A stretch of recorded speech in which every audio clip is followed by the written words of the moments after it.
అంటే ఇప్పుడు మనం అంత ఈజీగా కాదండి. పండితులు, జ్ఞానులు అలా చెప్పేస్తే వినీరెవరు. ఎందుకంటే వాళ్ళకి జ్ఞానం ఉంటుంది గనక ఎన్నో ప్రమాణాలను తీసుకుని చెప్పేవారనమాట. ప్రతి భూతమునందును చైతన్యం ఉండదు. కావున శరీరమునందును కూడా చైతన్యం లేదు అని వారి వాదం. వాళ్ళ వాదం అది. తాంబూలమునందలి ఎరుపు తాంబూల కారణములకు వస్తువుల యందు కనపట్టుట లేదని మీరే చెప్పుచున్నారు కదా. అయినను అది వక్కా సున్నము మొదలైన వస్తువులతో కలిసిన పదార్థము అందు కనపట్టుచున్నది. అటులనే ప్రతి భూతమునందును చైతన్య భావము ఉన్నను చైతన్య అభావం చైతన్య భావమే ఉన్నను భూత స్వభావ పరిణామమునందు తాంబూలము నందలి రక్తి రక్తిమ వంటి శక్తి కల చైతన్యం ఉండవలెను. కానీ దీనికి సమాధానముగా ప్రతి పదార్థమునందును వేరువేరుగా ఉన్నప్పుడు కనబడినట్టి విశిష్ట గుణములు సముదాయములందు కనబడను. అంటే కనపడనట్టి విశిష్ట గుణములు సముదాయం అంటే వాటిని కలిపితే కలిపిడు హైడ్రోజన్ ఆక్సిజన్ వేరువేరు లక్షణాలు. రెండు కలిపితే నీటికి హైడ్రోజన్ లక్షణాలు లేవు, ఆక్సిజన్ లక్షణాలు లేవు, అవి వేరేగా ఉంటాయి. అలాగా ఆ వస్తువుల్ని కలిపితే వచ్చే వస్తువుకి వేరే వేరే లక్షణాలు ఉన్నాయి అని చెప్తున్నారు. కానీ దీనికి సమాధానముగా ప్రతి పదార్థం నందును వేరువేరుగా ఉన్నప్పుడు కనబడినట్టు విశిష్ట గుణములు సముదాయములందు కనబడనప్పుడు అంటే అవి సముదాయంలో కనబడుతున్నాయి. వైయక్తికములుగానున్నప్పుడు అంటే వేరువేరుగా మరుగుపడిన గుణములు సముదాయములందు కాననగును అని చెప్పెదరు. కానీ వైయక్తిక పదార్థములందు లేని గుణములు సంఘాతమునందు కూడా ఉండవు. ప్రతిభూతమునందును లేని చైతన్యము సముదాయమునందును ఉండదు.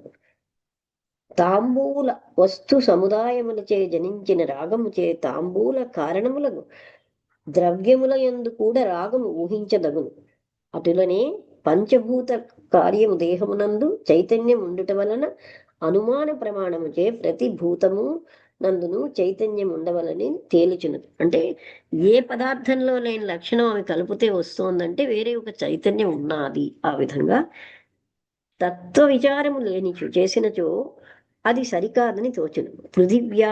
వ్యాధులయందలి విశిష్ట గుణములు సజాతీయ కారణ గుణ జన్యత్వము కలవి. పృథివ్యాధి రూపమగు కారణమగు చైతన్యము లేనిచో పరిణామమగు దేహము నందు కూడా చైతన్యము ఉండదు. అంటే పంచభూతాత్మికం అంటే ఆ పంచభూతాల్లో చైతన్యం లేకపోతే వాటితో నిర్మించిన శరీరానికి కూడా చైతన్యం ఉండదు. ఆ వాదం ప్రకారం ఆ చైతన్య స్వరూపుడు అంటే ఆ పరిణామము దేహము గుణందు కూడా చైతన్యము ఉండదు. ఆ చైతన్య స్వరూపము ఆత్మ శరీర భిన్నం. శరీరమే చైతన్య రూపమున అగు ఆత్మ అని అంగీకరించినచో బాల్యమునందలి పదార్థములు వార్ధక్యమునందు స్మరణకు రాకూడదు. ఏలననా శరీర అవయవములు ఉపచయ అపచయములచే అంటే వృద్ధి క్షయములతో ఉత్పత్తి వినాశములు జరుగును. అంటే శరీరం వేరు, ఆ చైతన్యం వేరు అని. శరీరము ఆత్మ ఒకటి కావు అని హెడ్డింగ్. బాల్యమునందుల శరీర అవయవములు వార్ధక్యమునందు ఉండవు, అందుచే మృతి కలుగును. బాల్యమునందుల శరీరమునందు చైతన్యము చేయగలిగిన అనుభవములు వార్ధక్యమునందలి శరీర చైతన్యమునందు జ్ఞాపకము ఉండవు. కావున శరీరము ఆత్మ వేరు వేరు అనున్నది నిశ్చితము. పూర్వ శరీర ఉత్పన్నము సంస్కారముచే అనంతర శరీరమందు సంస్కారములు ఉద్భవించి స్మరణము ఉండును అని చెప్పినచో అది యుక్తి సంగతము కానేరదు. ఏలననా అనంతములకు సంస్కారము అంగీకరించుట అనంతములకు సంస్కారములను అంగీకరించుట కంటే శరీర భిన్నమగు చైతన్యమును స్వీకరించుటయే యుక్తి సంగతము. శరీరమే చైతన్యమని అనుకొనినచో బాలుడు స్తన్య పానమునకు ప్రవర్తించుటకు తావు లేదు. అంటే తను శరీరమే చైతన్యం అవుతే మొదటి నుంచి తాను సెల్ఫ్ సఫిషియెంట్ గా ఉంటాడు. స్వామి ప్రకాశానంద దూర దూడ యొక్క స్తన్యపాస ప్రవృత్తికి కారణము అనుకూల సాధన పరిజ్ఞానము. బాలునకు ఇష్ట సాధన జ్ఞానము ఉండనందున మాతృస్తన్య పాన ప్రసక్తి కలుగదు.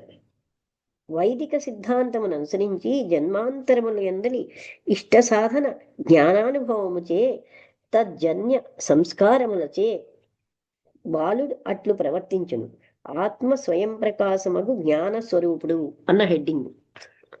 ఇది కొంచెం అంటే టఫ్గా ఉన్నా పూర్వోత్తరములకు కారణములచే ఆత్మ శరీరము భిన్నము అనున్నది బోధపడును. ఈ ఆత్మ అవిద్యాజనితముగా అనేక జన్మములను అదృష్టము ద్వారా జన్మాంతరములకు లభించును. వాస్తవమునకు ఆత్మ జ్ఞాన స్వరూపము కానీ అవిద్యకు లోనైనందున అజ్ఞాని వలె కనిపించును. జనులు త్రాడునందు సర్పమును చూచినట్లు ముత్యపు తిప్పయందు రజతం అంటే వెండిని చూచినట్లు సచ్చిదానంద స్వరూపముగు ఆత్మయందు అజ్ఞానకృతమున జనన మరణ ధర్మములను చూచెదరు. జ్ఞాన రూపముగు ఆత్మ పదార్థములన్నింటినీ ప్రకాశింపచేయును. పదార్థ జ్ఞానము కూడా ఆత్మ సద్భావము చేతనే కలుగును. జగమునందు జ్ఞాన స్వరూపం ఆత్మ అని తెలుసుకొనకుండుట కారణము ఏమీ లేదు.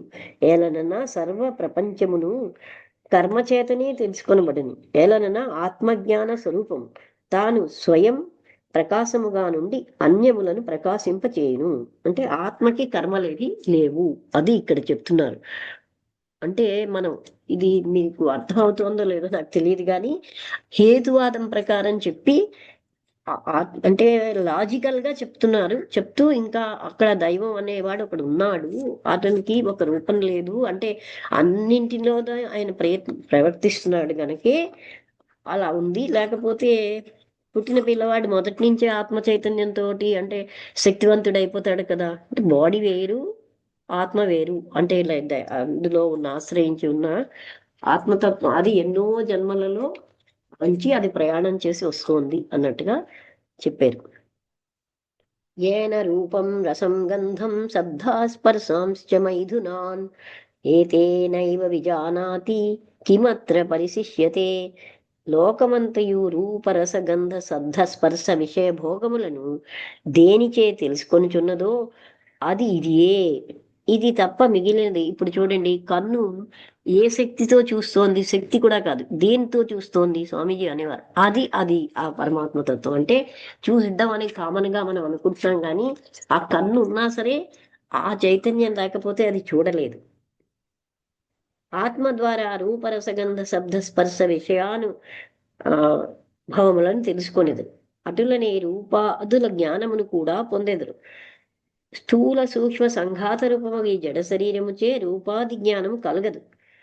అంటే బాడీ ఉన్నా అది అవన్నీ తెలుసుకోలేదు. సచ్చిదానంద స్వరూపము ఆత్మ ఉండుట చేతనే రూపరసాది విషయముల పరిజ్ఞానము ప్రాణులకు కలుగును. విశ్వమందలి పదార్థములన్నీ ఆత్మచేతనే తెలుసుకొనబడును. ఆత్మ స్వయం ప్రకాశము ఒకటి చే తనంతటి తానే తెలుసుకొనబడును. దానిని చూసారా, తనంతటి తానే తెలుసుకుంది. దానిని తెలుసుకొనకుండుటకు సామాన్య కారణము కానీ విశేష కారణము కానీ ఏదియూ లేదు. ప్రధాన అజ్ఞాన విరోధియగు జ్ఞానమే ఆత్మను తెలుసుకొనుటకు సాధనము. ఆత్మ అతి సూక్ష్మము, దుర్విజ్ఞేయము. అజ్ఞానముచే జీవాత్మ తాను బ్రహ్మము కంటే భిన్నుడనని అనుకొనును.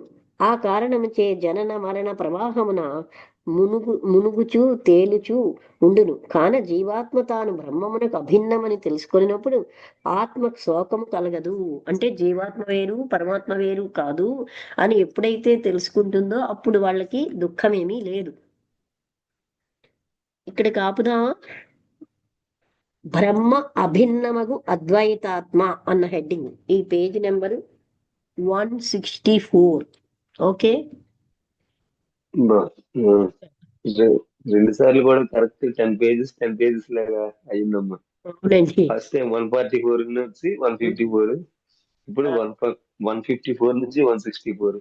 అంటే ఓకే అమ్మా. ఇప్పుడు మీకు ముగించేస్తే అంతే అవుతున్నాయి. రెండోది ఏంటంటే ఈ ఆ, టాపిక్ కూడా మీకు మిగతా టాపిక్ లా కాదు. చాలా ఇతనికి చూడండి ఏమీ అమ్మ చదువుకోలేదు. చాలా వినండి, చెప్పిన డెప్త్ ఆయన ఉందమ్మా. ఏమీ చదువుకోలేదు, కానీ ఎంత బాగా చెప్పారో మీరు అవును చూడండి. అంటే అవునమ్మా. నిరూపణ చేయడానికి ఆ కాలం వాళ్ళు ఏమి ఈ పై చదువుల్లో ఏమున్నది అదనమాట. అందువల్ల అవును. అంటే ఇక్కడ ఇది బాగా అర్థం చేసుకుంటే అసలు బ్రహ్మసూత్రాల్లో ఇలాగే ఉంటుందన్నమాట. ఫలానా వాళ్ళు ఇలా చెప్పారు ఆత్మ సంగతి. కొంతమంది ఈ సృష్టి అణువులతో తయారు చేయబడిందని, ఆత్మే లేదని, దైవమే లేదని, అలా రకరకాల వాదాలు ఉన్నాయి. ఆ వాదాలు ఏమీ కాకుండా ఫైనల్ గా మనందరికీ కూడా తెలుస్తోంది, శరీరం, చనిపోయిన శరీరం ఎందుకు పనిచేయదు? ఆ శరీరంలో ఆత్మతత్వం లేకపోతే అది పనిచేయదు. ఇది మనం తెలుసుకోవాలి. ఇక్కడతో నేను ముగిస్తున్నాను. ఇంకేదో మీకు చెప్దాం అనుకున్నాను, మర్చిపోయాను. ఆ ఇందాక జ్ఞాపకం వచ్చింది, ఇప్పుడు జ్ఞాపకం రాదు. సరే, అంటే ఏదో టాపిక్ ఇవాళ ఆ కృష్ణమూర్తి గారి దాంట్లో కూడా ఆ ఒక ఒక ఆయన ఎంతో చదువుకుని వాడు వచ్చాడు. జ్ఞానమే అడ్డుతుంది అసలైన విషయాన్ని తెలుసుకోవడానికి. ఈ జ్ఞానం, ఆయనకి అన్ని రకాల జ్ఞానం ఉన్నది. అతను ఏం చెప్పాడంటే, కృష్ణమూర్తి గారు ఏం చెప్పారంటే, మీ కోపం కోసం బోల్డ్ అని పేజీలు చదివారు, మీ కోపాన్ని పోగొట్టుకోలేరుగా. అలాగే హింసాత్మక ప్రవృత్తి ప్రపంచంలో ఉందని మనం ఎంతో చదువుతాం, హింసను పోగొట్టుకోలేం. యుద్ధాల కోసం చదువుతాం, యుద్ధాన్ని ఆపలేం. అందుకని ఆ జ్ఞానం ఏమీ పని చేయట్లేదు అని చెప్తున్నారు. సరే, నేను ముగించేస్తాను. అందరికీ నమస్కారం. నా జ్ఞాపకం వస్తే తర్వాత ఏదైనా మాట్లాడడం. ఆపినా? నమస్తే మేడం. Thank you. నమస్తే. థ్యాంక్ యూ అండి. జయంత్ లేట్ గా వచ్చావు కొంచెం.